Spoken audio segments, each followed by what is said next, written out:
2 weeks ago, I said I'd build a prototype for my fantasy RPG game called Ashes and Oaths. To answer one question: is the game actually fun? Keep in mind, I am documenting all of my progress like I am a game director learning the professional game dev practices. I am also, coincidentally, the entire dev team. The prototype's job was not to look good, as you can clearly see. The job of the prototype is to test if it is fun and if I can build it. And the verdict is, it is actually fun.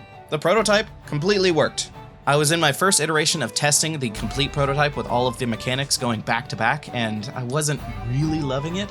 And then my wife played it, and she loved it. She said I should keep on practicing it. And I gave myself a little bit of a break, and I came back to it after like an hour with a semi-fresh pair of eyes. I tried it, and I do love it. I actually think I made a lot of fun here. It has enough fun tools that I think continuing and launching the project is the right decision. All right, so here's the pitch for the actual game. In this fantasy world, dwarves built a massive city inside of a hollowed-out super-volcano. There is now a start of a bloody civil war among the dwarves, and while the island city is falling apart, you're a goblin leader, and you're going to gather your posse of goblins, and you're going to try to sack the city and take it over for goblin kind. This is a first-person, semi-open world. The tone is similar to that of the original Fable game. I want there to be a lot of opportunities for humor, but I never want a player to feel betrayed for taking the game seriously. No Avengers humor here, please. Quickly, I will rattle off a couple of things that I did for the prototype. I added a control scheme for both mouse and keyboard and a controller, just in case people have different preferences. There are 4 radial menus that will be up to 8 items each, so players can very quickly have a wide selection of quick equips they can switch between. There is a 2 separate hand system, think something like Skyrim where you have your left and right hand, and every tool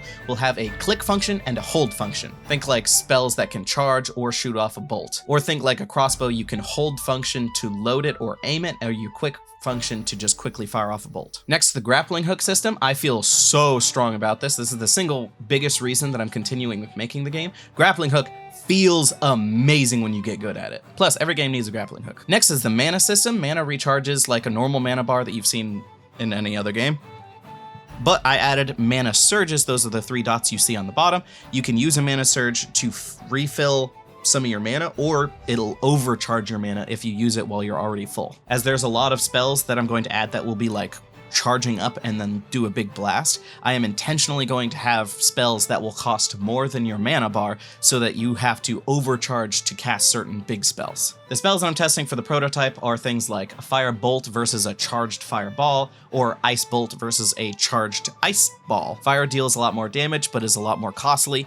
Ice does a little bit less damage, but will slow enemies. For the full game, there will be a lot of different effects. Next on the prototype, I have a very basic saving and loading system, saving the player information and the world information as separate things, so I'll eventually be able to make this similar to something like Terraria or Valheim, where you can take your character in your world and play with somebody else in their world. Speaking of multiplayer, I'm going to have this game be built from the ground up with multiplayer in mind, but I'm not going to fully implement multiplayer until after I know the game is good. I also added a little bit of base building into the game, because you can't really have an open world game without base building, apparently. But I also really like gathering resources and building up a small goblin town. I just really like that idea for some reason. Alright, so I did learn some things when I was doing this. I don't believe I did everything in the perfect order. I think I should have made a game design document and then prototyped, but I don't know. I had a good idea of what I wanted the game to be like beforehand, so I don't know if it would have been better if I would have written it all down. It probably would have. And the next time I do this, I'm definitely going to write down what I hope the prototype will be before I do the prototype, instead of just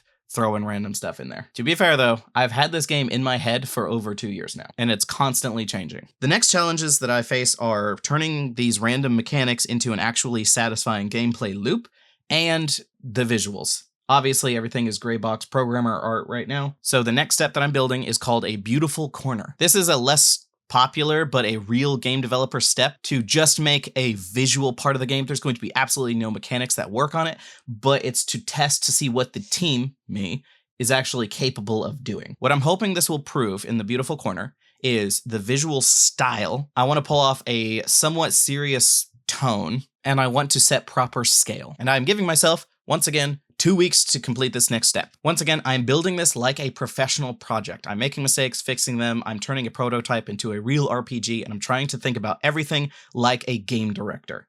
If you want to follow my progress, please subscribe, like the video, do all the things that YouTube algorithms love for you to do, and I will catch you next time.